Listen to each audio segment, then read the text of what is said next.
la cápsula. Hoy me encuentro muy feliz de recibir a César Augusto Varela. Bienvenido, César. ¿Qué tal? Muchas gracias, don Paolo Cárcamo. Es un placer estar aquí con usted en este momento tan agradable y tan importante dentro de nuestras vidas. Don César Varela fue locutor de radio. Bueno, es locutor todavía, ¿verdad? Pero no lo está aplicando, pero ha sido locutor toda su vida. Casi toda mi vida. Voz comercial también. Y bueno, ha participado en diferentes hechos históricos en Choluteca. Es una pieza fundamental, clave aquí en el sur de Honduras. ¿Dónde nació César Augusto Varela? Nací en la ciudad de Choluteca, aquí en Choluteca, en el año de 1965, un 12 de septiembre. Actualmente tengo 60 años. Recién cumplido ya. Recién cumplidos. Don César, ¿cómo fue su infancia?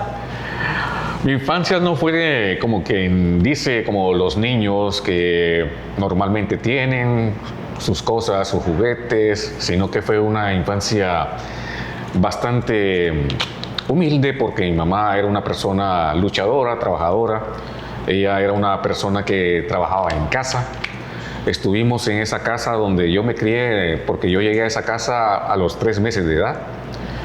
Y estuve con mi mamá aproximadamente 35 años residiendo en esa casa, que fue aquí en el barrio La Merced, donde la profesora Natalia C. Abarca y la profesora Consuelo Zavala. Y como le digo, mi infancia no fue una infancia ostentosa, sino que fue una infancia pues a los límites, lo que mi mamá me podía dar en ese tiempo. Don César, ¿cómo se encuentra usted con la radio? ¿Cómo fue su primer acercamiento con una radio? Pues le voy a contar, como toda persona, siempre tenemos ese gusanito que nos gusta la música. Y yo cuando estaba en mi edad de adolescente, tenía 12 años, que estaba en el colegio, 12, 13 años, a veces me ponía a pensar, bueno, me gusta una canción, pero si yo llamo a una radio no me van a complacer. Entonces voy a tener que hacer lo siguiente, voy a tener que aprenderlo. Mis inicios fueron en Radio Meridiano en el año de 1978. Yo da la casualidad que fui compañero de un amigo que trabajaba en esa radio en ese tiempo, que era Carlos Midense Rodríguez. Y el hermano de él, que se llamaba Alfredo Midense, digo se llamaba porque ya falleció lamentablemente, trabajaba en ese tiempo en la famosa discoteca de aquellos tiempos, Flamboyant. Entonces yo llegaba ahí a la radio, como era amigo de ellos, y llegaba y yo miraba que ellos ponían música, bueno, y me decían ellos, bueno, ¿y vos por qué no aprendés? A regañadientes en realidad aprendí a ser operador de radio. Porque uno en aquellos tiempos, los inicios de uno eran aprender a operar, a tocar una consola, no a hablar. No como ahora que usted llega a una radio, ya lo meten como locutor, aunque no hable bien. Y aprendí en ese tiempo se trabajaba la radio con discos de acetato. Me acuerdo que las canciones de moda en ese tiempo era la de Kiss, Fui hecho para Marte, la canción Mike Sharona, la música de Donna Summer, que eran las canciones que pegaban en ese tiempo. Y en esa radio aprendí, como le digo, a operar con una consola que en ese tiempo era una marca Spartak, que era de potenciómetros. Y de ahí, con el tiempo, con el transcurrir del tiempo, salí de esa radio, solo era un aprendiz nada más, y me hice amigo de los de la radio Ferguson, cuando existía. En ese tiempo, Malcolm Sandoval, Guillermo Holzner, Juan Carlos Rosa. Y llegando ahí a esa radio, mi amigo Carlos Midense les decía a ellos, que como los conocía a ellos, ya sabe operar, ya sabe manejar la consola. Claro, usted sabe que al principio se aprovechan de uno y lo meten a uno así como quien dice... Mire, una prueba de fuego es que siempre el nuevo no lo dejaban locutar. Exactamente. A usted solo lo ponían a operar, pero no tenía permiso de locutar. No, en ese tiempo no había permiso para operar, para locutar, perdón. Ajá. Sino que lo ponían a uno de comodín cuando tal vez alguien necesitaba salir de urgencia, ya sabes. O si no, solo lo ponían a decir la hora. Exactamente. Radio Meridiano te da la uno salía a activar el micrófono. Son las 4. Pero le voy a contar. Durante ese tiempo que yo estuve en la Ferguson como operador, me acuerdo que una vez hubo un campeonato de básquetbol aquí en Choluteca a nivel nacional y un día domingo les tocaba ir a transmitir a ellos los partidos. En ese tiempo la radio Ferguson transmitía. Entonces me dejaron a mí, me dijeron, te puedes quedar aquí, nos vas a solo dar la señal, nos das un sonido para que nosotros abramos micrófono y ya sepamos que estamos al aire. No hay problema, yo me quedo. Pero yo tomé una iniciativa diferente y abrí el micrófono y me puse a hablar. Tanto fue la locución que hice en ese momento impacto. Que quedaron ellos impactados allá cuando me escucharon. Bueno, ¿y a este quién le dio permiso? ¿Y este por qué abrió el micrófono? Pero cuando llegaron ellos ya con el equipo, ya habían terminado la transmisión, no me dijeron absolutamente nada. O sea, no me regañaron como lo hubieran hecho, sino que más bien me felicitaron. Y da la casualidad que la voz que yo utilicé en ese momento me salió casi idéntica a uno de los que trabajaba ahí en la radio. O sea, en ese tiempo todavía no había modulado mi voz. Usted no tenía estilo propio todavía, estaba adaptándose a otro estilo. ¿Y cómo cree usted que yo agarré el estilo? Yo ha sido oyente de radios del exterior, de radio de Costa Rica, de la BOA de Estados Unidos, Radio Nederland de Holanda, de YSKL de El Salvador. ¿Y en ese entonces escuchaba también radios de fuera o todavía no? Sí. Y fui captando la voz de cada locutor, principalmente locutores de noticias, y fui agarrando más o menos ese tipo de locución. Una voz seria, una voz que se acostumbró a ese estilo. Y también me ponía a leer periódicos, revistas, para ir tratando de modular la voz y no ir cometiendo esos errores que siempre se cometen. Don César, entonces, esa fue su primera vez que salió al aire oficialmente. Fui la primera vez. ¿Y después de eso, ellos le dieron permiso a usted para seguir saliendo al aire? ¿O qué fue lo que...? No, después me pusieron a grabar un programa ya de una sola vez. Un programa que se llamaba Impacto, me acuerdo que poníamos música, yo leía información de artistas, lo grabábamos en ese tiempo en una grabadora de reel, en carrete. Claro, mis inicios en radio, doy gracias a Dios porque yo conocí la tecnología de diferentes formas. O sea, empecé con discos de acetato. En ese tiempo esas radios usaban lo que eran los famosos cartuchos, donde salían los comerciales, donde grababan música. Pasé después a lo que es, como le digo, a grabar en cintas de reel. De ahí cuando yo salí de la Ferguson, que empezamos a formar otra radio, que fue en el año 1990, la famosa RM 104.5.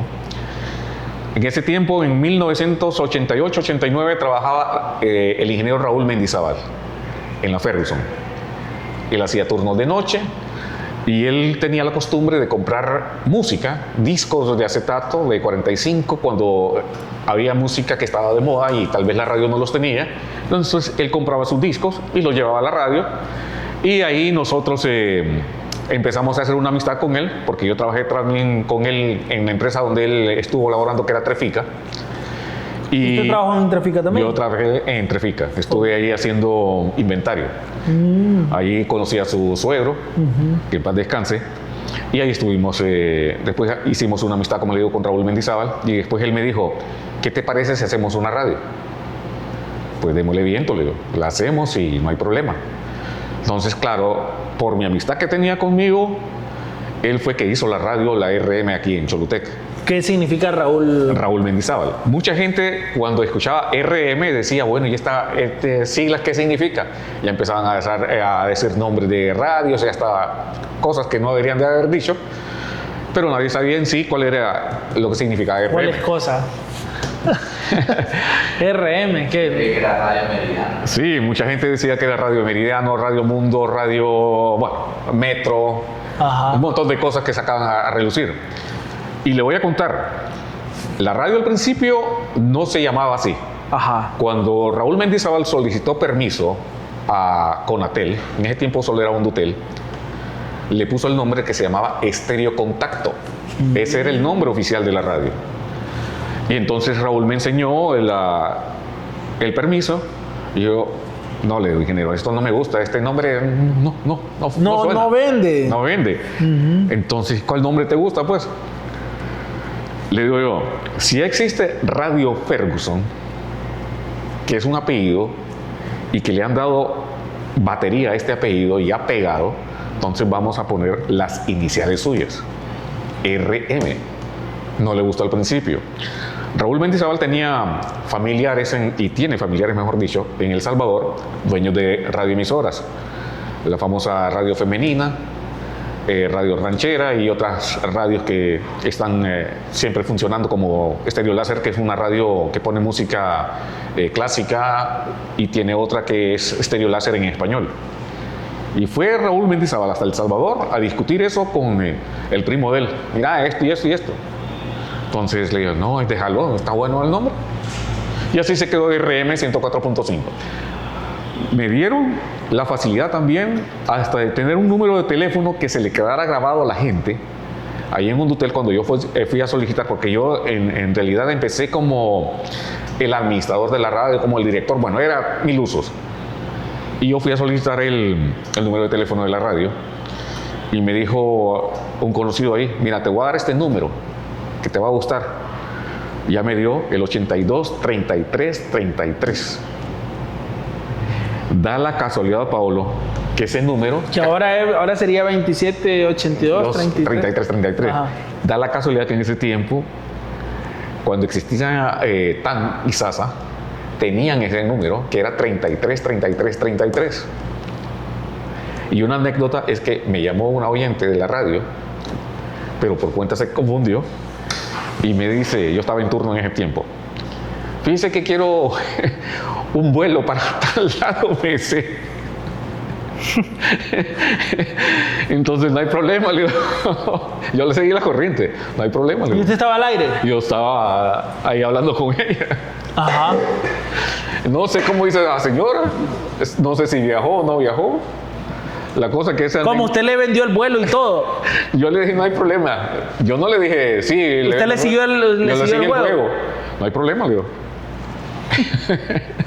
Y entonces la señora allá está en Toncontín todavía esperando el... Bueno, si en ese tiempo, como ya no existe Toncontín, no abordó y a ver dónde iba. Del avión que se perdió y nunca aterrizó. Y luego... Y entonces es un número, como le digo, que pegó tanto en la gente que ya se lo grabó. La radio tuvo... nosotros, cuando comenzamos a hacer radio, yo tomé la decisión de contactar gente que no sabía absolutamente nada de radio, no conocía ni de un tornamesa, porque en ese tiempo ya era tornamesa que usábamos, no conocía absolutamente de transmisores, no conocía de equipo, absolutamente nada. Me acuerdo que... Se fue al Chilo a reclutar estudiantes. No, al Super. Al Superación, ahí está... uno de los famosos conocidos locutores actualmente. Y ahorita ya viene la noche de él, el 24 de diciembre y 31 de diciembre, Rodolfo Escoto. ¿Y sabe usted que desde 1990 Rodolfo lleva esa rutina? ¿Cómo? Desde 1990. Desde 1990 Rodolfo anima la noche del 24 y el 31 de diciembre. Solo un año.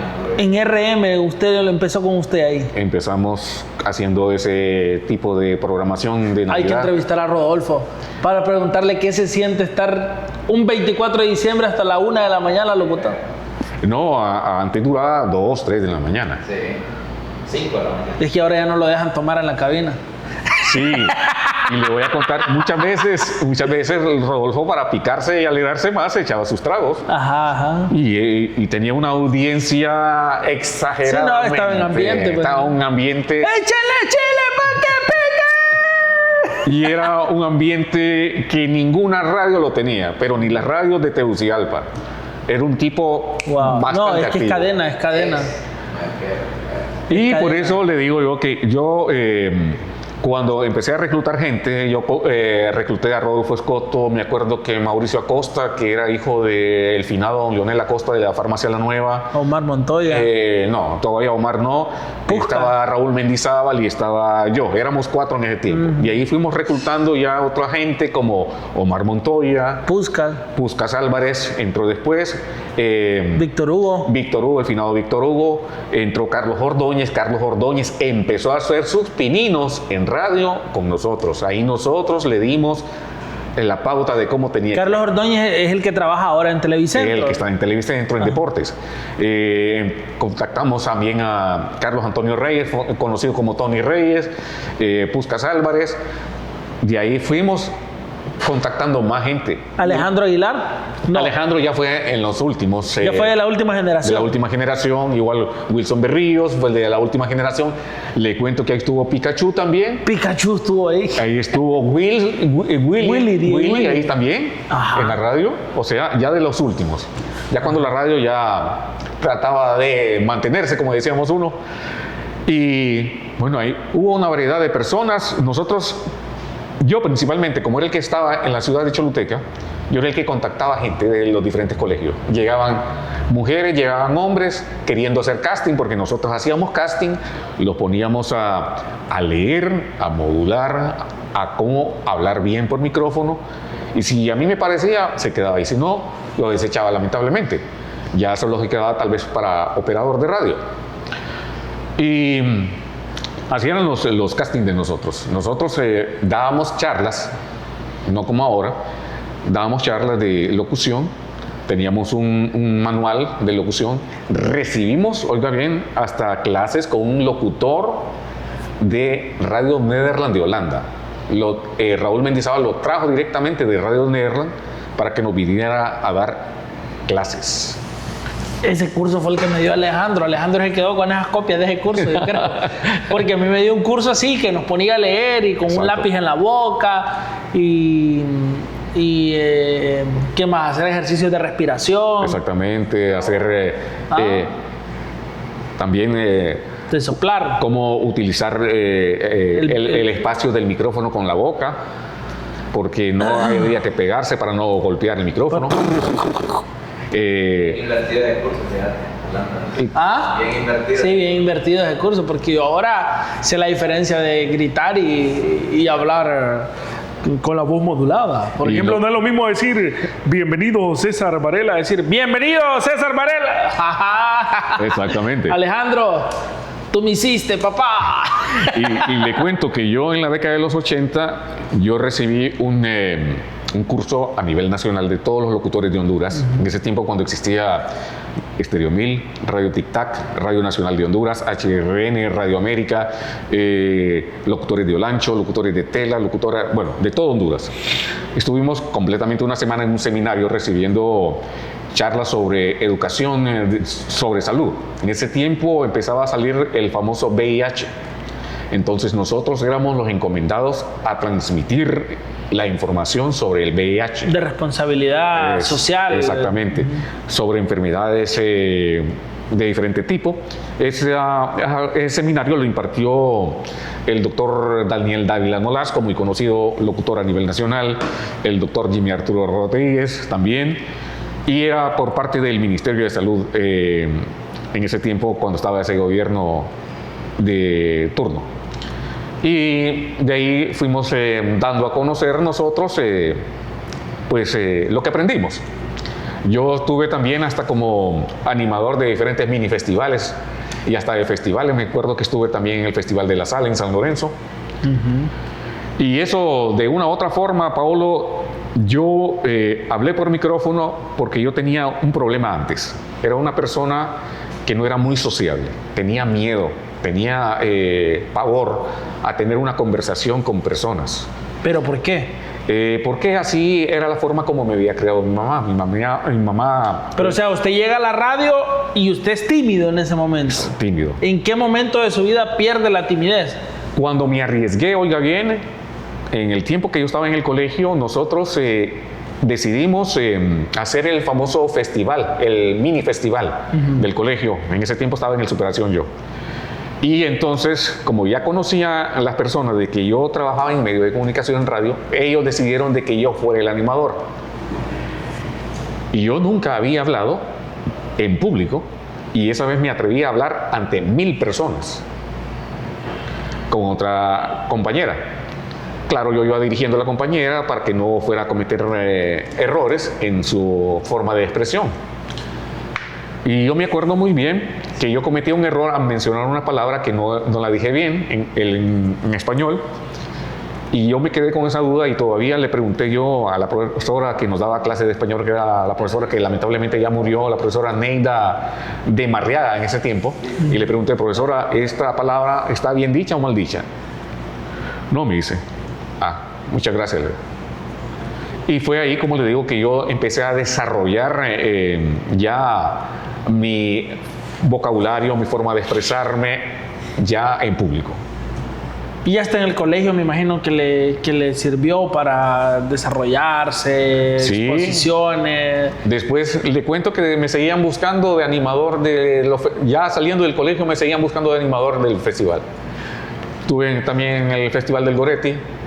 Yo era la voz que grababa la presentación del Festival Grande del Goretti de Plata ahí en el Redondel. ¿Hasta qué grado académico llegó César Varela? Bueno, yo terminé todo mi colegio, entré a la universidad, lamentablemente no seguí en la universidad porque... ¿Le gustaron las babies? Ya. No, en ese tiempo, en 1999, nació César. Sí. Entonces dije... Estaba estudiando otra maestría. Sí, entonces dije yo, mi prioridad es aquí mi hijo, no la universidad. Claro. Entonces, para ser responsable, mejor me quedo con mi hijo criándolo.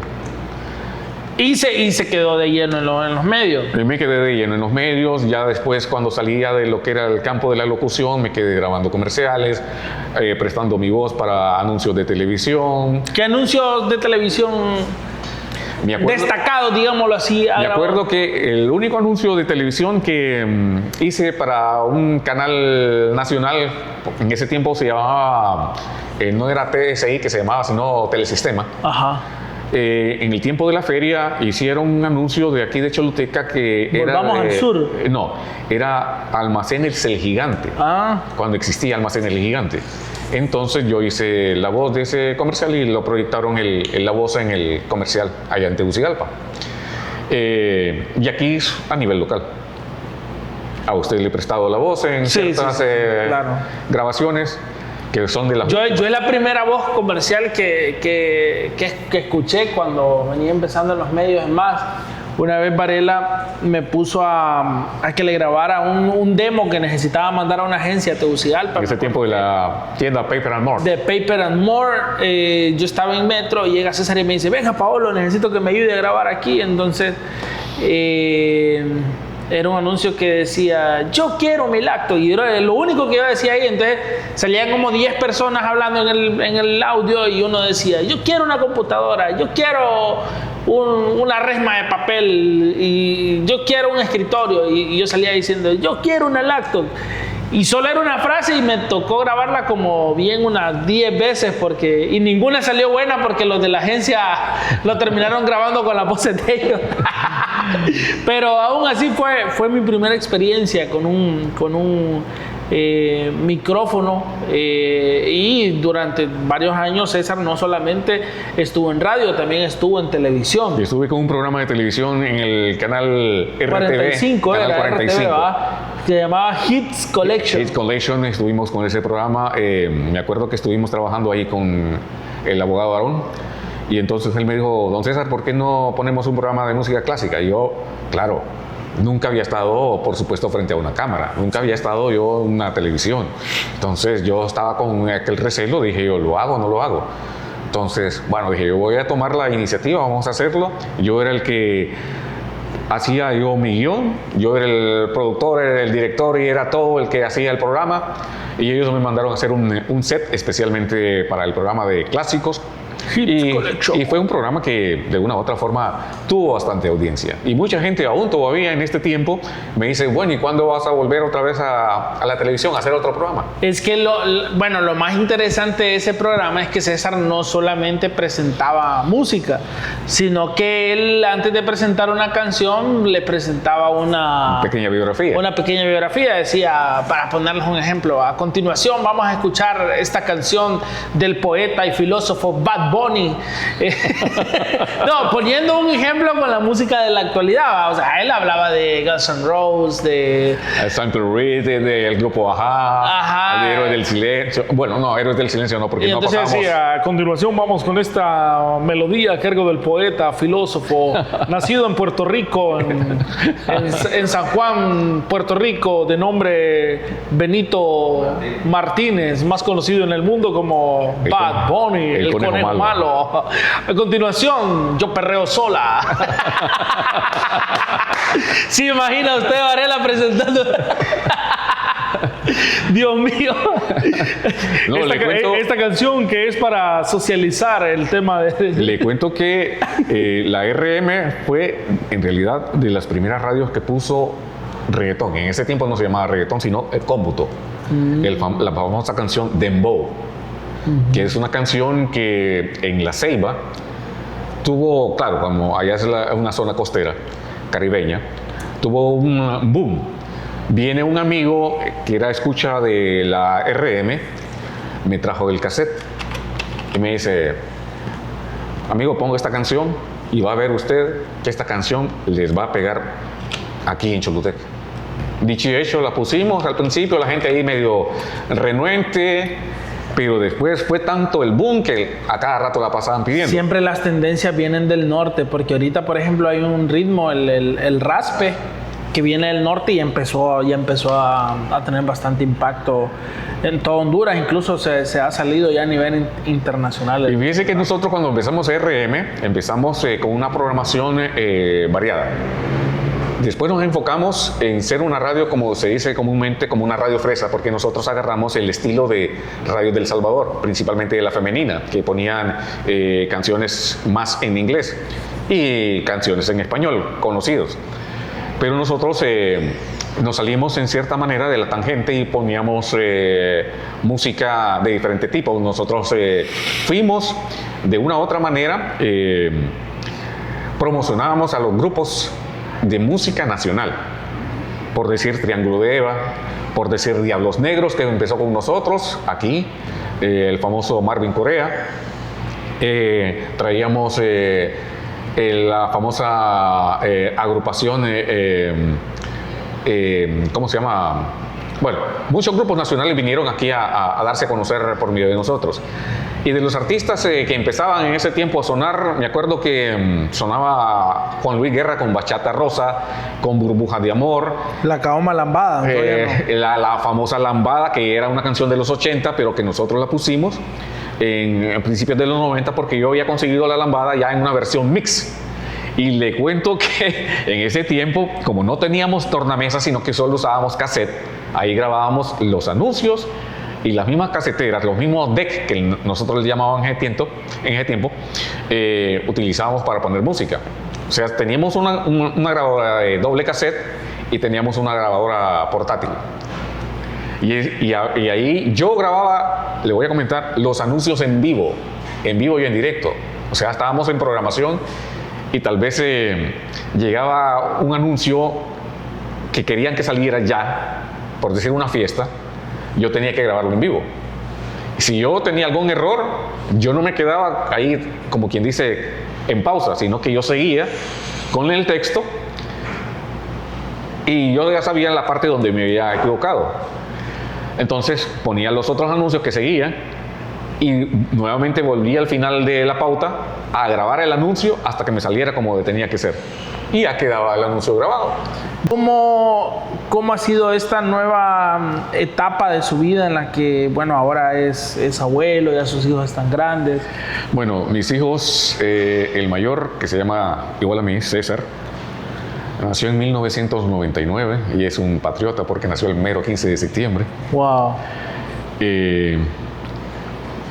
Nació, gracias a Dios, porque siempre hay problemas en el hogar al principio.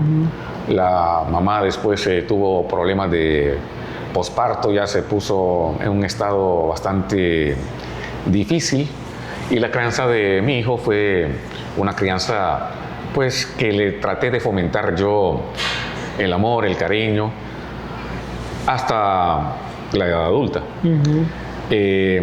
Él se graduó en el año de 2016. Se tomó la decisión de que aquí, lamentablemente, en el país no existen oportunidades de trabajo para gente joven.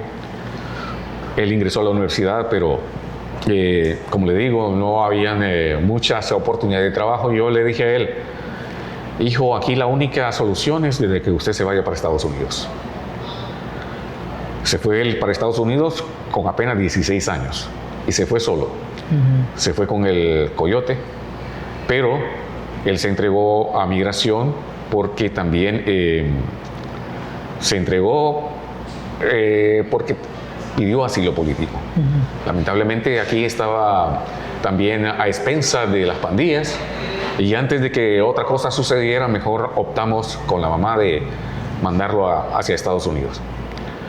Allá él ya es un adulto, como le digo, tiene 26 años, formó su familia, formó su hogar. Tiene 2 niñas, una de 6 años y la otra bebé que nació, que es otra patriota, pero el patriota de Estados Unidos, nació el 4 de julio. Mire. Y tiene actualmente, ya va a cumplir 6 meses. Él trabaja, ya tiene su hogar hecho. Y en cuanto a mi niña, que tiene 8 años de diferencia de César con él, porque mi hija tiene actualmente 18 años, se optó la mamá por irse con ella y con sus otros 2 hijos que ya tenía para buscar un mejor futuro también. Actualmente mi hija está estudiando, sacando su high school, ya va a ingresar a la universidad, si Dios lo permite, el próximo semestre. Ya está llevando clases de universidad y ella, pues, como le digo, está estudiando, sabe muy bien ya su inglés porque ella se fue antes de cumplir sus 6 años, actualmente tiene 18, ya son 12 años de vivir en Estados Unidos. Ya está, pero ella vino hace poco, ¿verdad? Sí, vino hace 2 años, ya puede viajar, ya tiene su pasaporte, ya tiene su licencia de conducir, igualmente César tiene su licencia de conducir, o sea, están bien. ¿Cuál es su, si pudiera rescatar algo de la época de oro de la radio, ¿qué rescataría usted? La música, la música principalmente. Le cuento que, como le dije al principio, yo pasé todas las etapas de tecnología. Como le dije, en RM en ese tiempo nosotros no contábamos ni con tornamesas, sino que a punta de grabadoras de cassette. Poníamos la música en cassette, poníamos los anuncios comerciales en cassette. Y ahí entramos a la era digital cuando... ¿Qué marca eran esas grabadoras? Los DEC era una marca Fisher, teníamos una consola que era marca Géminis, teníamos un micrófono que era marca Shure SM58, de ahí pasamos a los tornamesas, que los tornamesas eran marca Gemini. En ese tiempo me acuerdo que compramos el primer tornamesa en aquella empresa que se llamaba Rivera y Compañía cuando existía. Ahí encontramos el primer tornamesa. Yo ya tenía unos discos de acetato, yo los grabé a cassette porque, ¿cómo se llama? Era más fácil para nosotros. Y de ahí pasamos a la era digital, ya empezamos con los famosos discos compactos. Me acuerdo que los displayers de disco compacto eran marca Char. Compramos un Hitachi, teníamos después los famosos mini discs que salieron después, que lamentablemente esos mini discs tuvieron una etapa corta porque se arruinaban rápidamente. Teníamos unos mini discs marca Sony. Le cuento que también la Metro, yo tuve el honor también de formarla. Yo conseguí las personas que ingresaran a esa radio. En ese tiempo, cuando era administrada por los Harris Salinas. Y ellos me llamaron, como yo era amigo de William, soy amigo de William, Él me dijo, César, ¿me puedes ayudar? Yo les fui a enseñar a ellos cómo utilizar la sala de grabación para hacer los comerciales. Yo era la voz de Metro también en ese tiempo. Ellos hicieron... ¡La que manda! Hicieron spot en Tegucigalpa, contrataron una empresa de publicidad para que les hiciera los spots, que ahora se conocen como, bueno, nosotros lo mencionábamos como ambientes de radio. Y de ahí yo les enseñé cómo utilizar el famoso minidisc para grabar anuncios, cómo utilizar la grabadora de reel para grabar anuncios. Bueno, fue un proceso. Yo estuve, como le digo, en las dos RM, Radio Metro y la RM 104. La RM 104. Varela, y a todo esto, usted entra pequeño a la radio. Claro, entré de 13 años. Su papá, su mamá, ¿qué le decían? No, ellos, yo lamentablemente con mi padre no tuve mucha relación. No tuvimos una comunicación fluida como padre e hijo, sino que era esporádica. Con mi mamá, pues mi mamá no se daba cuenta en realidad en qué rollos estaba metido yo. Después ya ella se dio cuenta cuando ya miraba de que... Llegaba con dinero a la casa. Llegaba con dinero a la casa y era de una forma de ayudarle también a ella. Claro. Porque como le digo, no teníamos muchos ingresos económicos, no que solo el ingreso que ella percibía por su trabajo. Ella laboró también para conseguir más dinero en recursos naturales. Estuvo bastantes años en recursos naturales trabajando. Yo la acompañaba a ella a su trabajo porque el trabajo de ella era de aseo. Y ya cuando usted se convirtió en el mero de RM, ¿qué le decía a su mamá? No, fíjese que le voy a contar. En la RM nosotros trabajamos un año completo, Pablo, sin recibir salario. Todo porque la radio no tenía ingresos en ese tiempo. Cuando Raúl hizo la radio, yo le dije a Raúl, ingeniero, usted ahorita no va a ver ingresos en esta radio. Lo va a ver, va a recuperar su inversión, si no me equivoco, le digo, dentro de 5 años. Palabras proféticas y así fue. Ya después, fíjese que para hacer la RM, no como las otras radios que las han hecho aquí, nosotros hicimos una encuesta primero. Contratamos a una persona de El Salvador para que nos hiciera una encuesta de qué tipo de radio querían. Quería la gente. O qué tipo de música quería que sonara. Por medio de esas encuestas nosotros nos dimos una idea, yo me di una idea, Raúl se dio una idea de qué tipo de formato teníamos que utilizar en esa radio y qué tipo de personas teníamos que utilizar. Y como le digo, nosotros nos basamos en el formato de radio femenina de El Salvador. Nosotros conseguimos grabaciones de spot traídos de allá de El Salvador para hacer los sellos que nosotros utilizábamos encima de las canciones. Cuando la gente escuchaba el sello, se enojaba porque a veces nos llamaba por radio, quiero la canción tal, pero no le pongan no le ponga sello porque la estaban grabando en los cassettes. Y otra de las cosas que hicimos innovación nosotros es entrar en el intro de la canción. Ya teníamos la medida de cuánto duraba el intro de cada canción y dejábamos de hablar. Digamos, tal vez las canciones tenían un intro de 15 o 20 segundos con espacio instrumental. Nosotros hablábamos en ese espacio y después dejábamos sonar ya la letra de la canción. Tuvimos programas que sonaron mucho, como ¿Qué hay de nuevo? Me contaron que, las 15 mejores de la semana, que fue la que revolucionó aquí el formato de presentar las canciones. Teníamos programas de música tropical. Teníamos programas de rock que se llamaba Ponle la Nota, que lo manejaba Puskas Álvarez y lo manejaba Gustavo Castro, que eran los encargados de la música rock. Estuvo Francisco Rivas también, que fue otra de las personas que ingresó ahí a la radio. Y como le digo, tuvimos bastantes personas que de una u otra manera hicieron que la radio fuera el boom en ese tiempo, porque nosotros la fundamos, oiga bien, yo tenía 3 fechas disponibles para que nosotros abriéramos la radio. Yo le dije a Raúl, la vamos a abrir o el 10, o el 12, o el 15 de septiembre. El 10 por el Día del Niño, el 12 por mi cumpleaños y el 15 de septiembre porque las fiestas patrias. O sea que César casi nace el día de su cumpleaños también. Exactamente. Ya estaba Ese todo septiembre es pura celebración. Pura celebración. Don César, su mamá, ¿cómo se sentía? Tengo entendido que usted es hijo único. Correcto. De verlo a usted triunfar Soy hijo único de madre, porque de padre, como siempre, los padres tienen más hijos, por otro lado. Y pues mi madre era una persona, como le dije al principio, tenía su formación tipo militar. En aquellos tiempos, cuando mi mamá nació, no existían escuelas que tuvieran de más grado de escolaridad, sino que mi madre llegó hasta segundo grado. Y ella me crió en una forma tipo militar, a su manera, con una formación rígida, recta.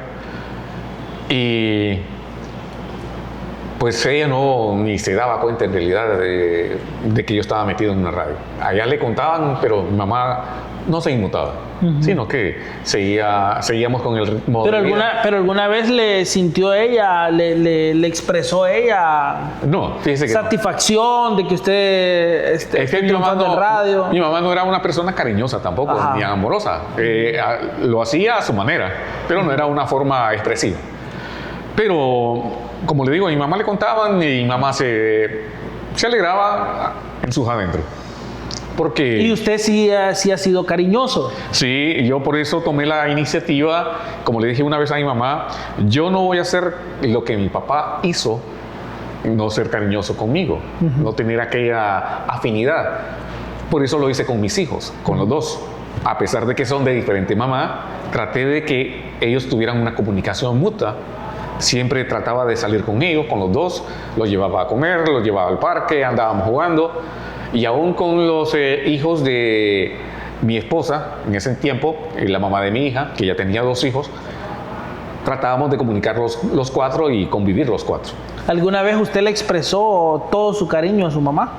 Sí, le expresé mi afecto, mi cariño a mi mamá, y aún en el último día de su suspiro, yo me despedí de ella, me acuerdo. ¿Qué le dijo? Fíjese que le voy a contar una cosa. Cuando mi mamá se enfermó, que se enfermó de una enfermedad bastante fuerte en cierta manera, ya que mi mamá estuvo como 35 años padeciendo lo que era problemas de mala circulación. A ella se le reventó una vena en la pierna, se le formó una úlcera. Estuvimos lidiando con esa enfermedad durante todo ese tiempo. Cuando yo tenía 10 años, ella fue cuando se le reventó la vena por primera vez. Era como que estuviera usted una manguera picada, el chorro. Y desde ahí el mundo para nosotros cambió, lidiando con esa enfermedad. Y esa enfermedad provocó de que a mi mamá se le detectara después el problema de como si fuera, ¿cómo le puedo decir? Un derrame cerebral. Quedó toda la parte izquierda completamente dormida. Mi mamá tenía problemas de tiroides, se le detectó hipertiroidismo, tenía problemas de catarata en los ojos, se le había detectado taquicardia, no se podía operar por el problema de corazón, que podía quedarse ahí nomás en ese momento muerta. ¿Qué edad tenía usted cuando ella falleció?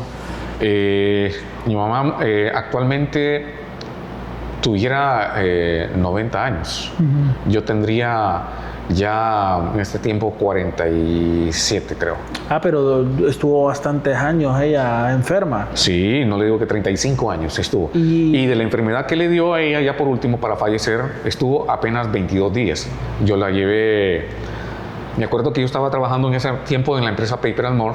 Un día sábado me llaman por teléfono que mi mamá había sufrido como derrame. Le encontró una vecina.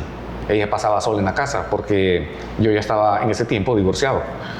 Y encontramos a mi mamá en el suelo, por decirlo así. Me tocó levantarla, ponerla en la cama y miré yo que ya ella tenía problemas.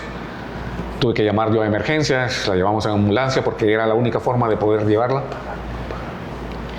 Y llevamos a mi mamá al hospital. La única forma de cómo llevarla era por medio de ambulancia. Tuvimos que ir a hacerle la prueba del TAC para ver qué es lo que tenía en el cerebro, por qué estaba en ese estado.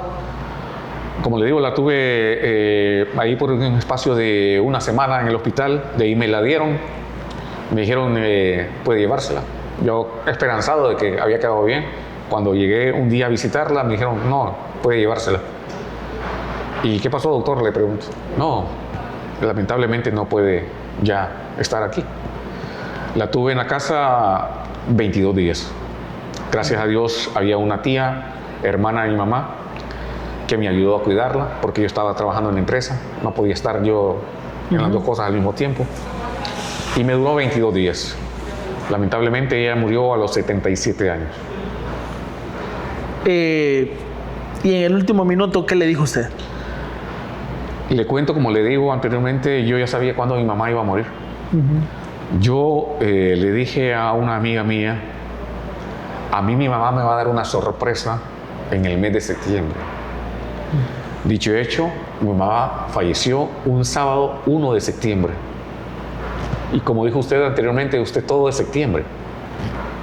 Ella murió faltando 15 minutos para las 5 de la tarde del 1 de septiembre. En ese tiempo yo estaba, como le digo, trabajando en paper. Me llama una vecina, me dice, César, su mamá murió. Pero como ya estaba preparado psicológicamente, no me impactó mucho. Entonces, no se preocupe, yo voy a llegar con el ataúd. Llamé a una amiga, vecina, en ese tiempo en el barrio La Merced, y le dije yo, por favor, ¿me puede hacer el favor de cotizarme en ataúd? Sí, me dice, ya te llamo, César. Lo cotizó y después me dice ella, si querés te llamo a otro lado. No, está bien, yo lo voy a ir a comprar. Yo me encargué de comprar el ataúd, de ir a traer a mi hija, decirle a la mamá de mi hija, por favor lleve a la niña a donde la cuidan, a donde una señora que muy amablemente me cuidó a Natalie durante mucho tiempo, ahí siempre en el mismo barrio La Merced. Le dije yo, quiero que ella tenga a Natalie en el tiempo que está mi mamá en vela, para que ella no vaya a ver el ataúd de mi mamá y no se vaya a llevar esa impresión. En ese tiempo mi hija apenas tenía 3 años.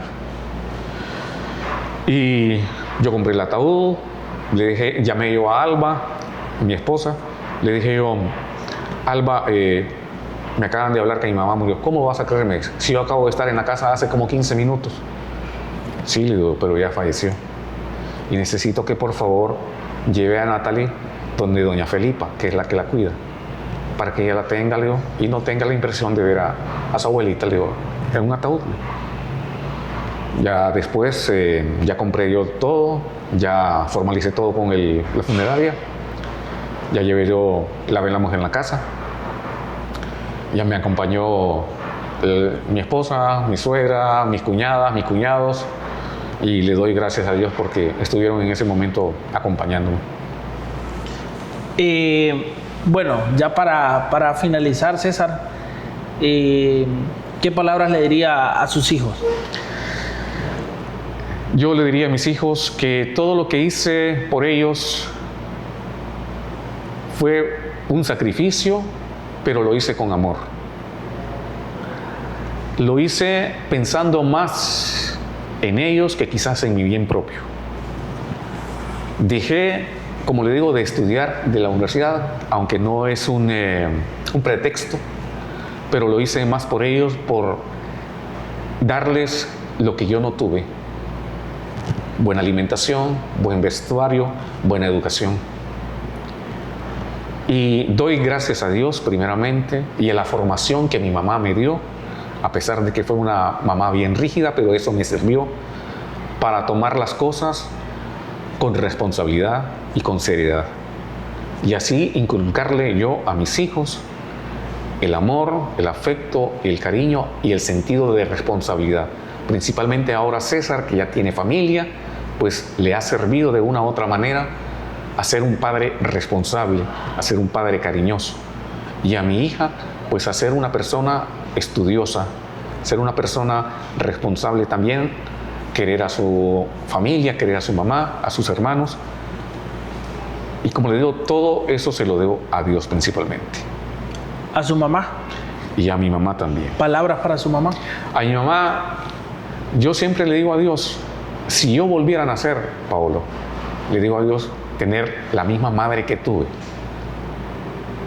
Demostrarle a mi madre tal vez no todo el amor que ella se merecía, no todo el respeto que ella se merecía, porque uno cuando está joven se vuelve rebelde contra los padres, contra la madre, y a veces uno comete errores que después uno se queda pensando, no lo hubiera cometido. Pero yo, gracias a Dios, como le digo, al esfuerzo que hizo mi mamá, traté de no cometer demasiados errores en mi vida. No soy un santo, no fui un santo y no soy una persona perfecta. Pero traté de no estar involucrado en problemas, en bebidas alcohólicas, en no fumar, para no darle a mi mamá ese dolor de cabeza. Y eso es lo que le digo yo a los jóvenes de ahora. Que aprovechen, bueno, no a los jóvenes y a los no tan jóvenes, que aprovechen que tienen, si aún tienen a su madre con vida, expresarles el amor, el cariño, el afecto, no dejar escapar esos momentos que tienen con su familia, decirles cuánto los quieren, cuánto los aman, estar en esos momentos tan especiales, porque después cuando llegan a fallecer, las lágrimas derramándolas uno encima de un ataúd, eso no es bueno en realidad. Eso no demuestra el amor. No vale. Sí, no vale. Ya para muerto la persona, ¿qué le va a escuchar a uno? El amor que le siente uno a su padre. O yo no estoy de acuerdo de que cuando están muertas las personas lleguen con ramos de flores, con esto, con lo otro. Si eso ya no lo ve. El ramo de flores, dárselo en vida. Decirle, mamá, te amo, te quiero, perdóname por las cosas que he cometido. Pedirle a Dios también eso, el perdón principalmente. Y aprovechar esos instantes, sea en momentos importantes como Navidad, como el cumpleaños, como el Día de la Amistad. Cualquier fecha es importante, uno tiene que hacerla importante para demostrarle a los seres amados, madre, padre, hermanos, familia, cuánto los quieren, cuánto los aman. No esperar hasta el último momento, cuando ya lamentablemente han fallecido. Así es. Don César, locutado, una invitación para que la gente vea la cápsula. Bueno, les invito a todos y cada uno de los personas que nos... No, pero con voz de locutor, con voz de locutor. A ver, que ahorita estoy... Acaba de salir de un momento profundo. Exactamente. Bueno, en este momento los estoy invitando a todos ustedes para que siempre vean la cápsula. La cápsula trae para ustedes siempre entrevistas importantes con personajes, con personas de diferentes ámbitos. Y ustedes pueden vernos a través del YouTube y por supuesto a través de Metro TV. Así que les invitamos para que usted siempre esté con la cápsula, que es un programa de muchas historias, un programa que trae mucha variedad y por supuesto, sobre todo, mucha interacción entre el presentador, como es el señor Pablo Cárcamo, y por supuesto los personajes que siempre él invita a este programa. Agradecemos también al señor Gerardo Aguilar por su colaboración también, ya que es el máster. Es el poder detrás del trono. Es el poder detrás de las cámaras. Es la persona que lamentablemente ustedes no ven, pero que es... Algún día lo vamos a entrevistar aquí. Exactamente. Vamos a tener el podcast. Hay que tener a Gerardo. Muchísimas gracias, don César. Gracias, Pablo. Gracias, no por se la invitación. pierdan la cápsula en una nueva edición. Feliz día. And it's written.